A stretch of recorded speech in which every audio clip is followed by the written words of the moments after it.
public works officials, aminadong talamak ang korupsyon sa kanilang ahensya. Naiisan daw kasi sila ng mga contractors, pero may naisip na raw silang solusyon to keep them a step ahead. Nakikipagtulungan din daw sila sa private sector para bantayan ang mga road improvement projects ng gobyerno. Yan ang number 5 story ni Andrea Bautista.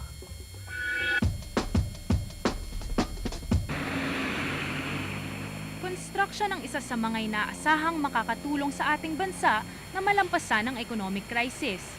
Marami kasing trabaho ang kailangan para sa mga infrastructure projects ng gobyerno. Pero sa mga proyektong ito, sinasabing talamak ang korupsyon. Kailan lang, binan ng World Bank ang ilang construction companies dahil sa umano'y bid rigging. Inamin ng DPWH na talagang naiisahan sila ng mga kontraktor. Over the years, as we improve, probably as we improve our systems in the department, these guys also improve their system, you know. For the sake of understanding that, pag kayo naman ang nanalo, maghahati-hati tayo.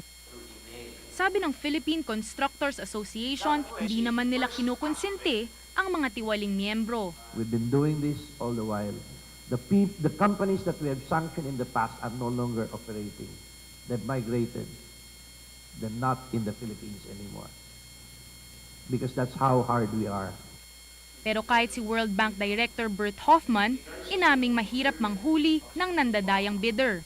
Ilan daw sa mga indikasyon ng irregularidad ay ang pagkakapareho ng bid prices, ang questionableng diskwalifikasyon ng mga filed bids, kung saan maaaring may kasabwat sa loob ng ahensya, ang sobrang taas o sobrang baba ng bids, at ang invalid bid securities na galing sa bangko. They do interview witnesses, they do interview people to corroborate the evidence found in the documentation. Dahil mabilis daw makahanap ng lusot ang ilang contractors, plano ng DPWH na dalasan din ang pagpalit ng bidding guidelines. Gagawin daw nilang mas transparent ang bidding process. Kukuha sila ng third-party auditors at lalo pang aayusin ang computerization ng proseso. Maliban dito, gagawin daw nilang mas malupit ang parusa sa kanilang 3-strike rule.